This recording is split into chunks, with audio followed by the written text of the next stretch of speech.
Updates at pinakahuling mga usapin sa mundo ng palakasan. Atin ang pakinggan dito sa Ang Pilipinas Ngayon. Magandang araw, narito na po ang Sports Balita.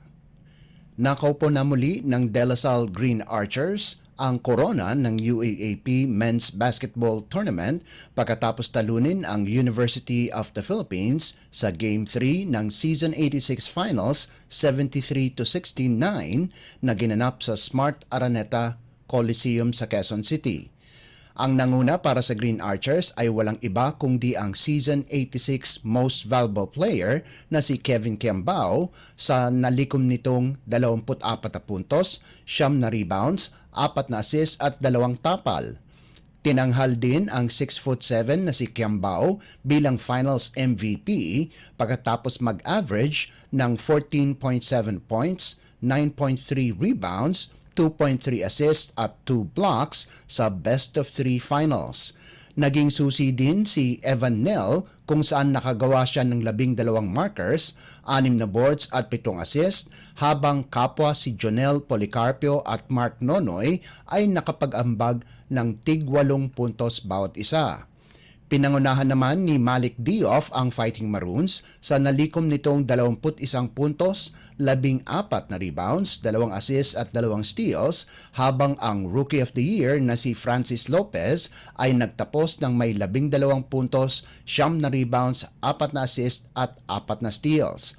Nakakuha din ng 10 puntos kay Harold Alarcon ang UP at ang graduating team captain na si CJ Cancino ay tinapos ang kanyang UAAP career na may malamyang 5 puntos at 2 rebounds. Huling nagkampiyon ang Lasal noong 2016 kung saan minanduan sila ni head coach Aldin Ayo at former players na si Ben Mabala at Jeron Teng. Updates at pinakahuling mga usapin sa mundo ng palakasan. Atin ang pakinggan dito sa Ang Pilipinas Ngayon. Nakauna ang Mapua University laban sa San Beda University 68-63 sa Game 1 ng NCAA Season 99 Men's Basketball Finals na ginanap sa SM Mall of Asia Arena sa Pasay City. Namayagpag para sa Mapua si Clint Escamis sa nagawa nitong 18 puntos, 6 na rebounds at 3 steals, habang nagambag ng double-double si Paulo Hernandez na may 16 na puntos at 12 rebounds. Si James Payusing naman ang nanguna sa Red Lions sa natipon nitong 14 na markers at 12 boards, habang sina Jomel Puno at Jacob Cortez ay kapwa nagtapos ng may 12 puntos bawat isa. Ang Red Lions na umabot ng NCAA Finals muli simula pa noong 2019 ay tinatangkang kunin ang kanilang ika-22 titulo na huli nilang nakamit noong 2018 season.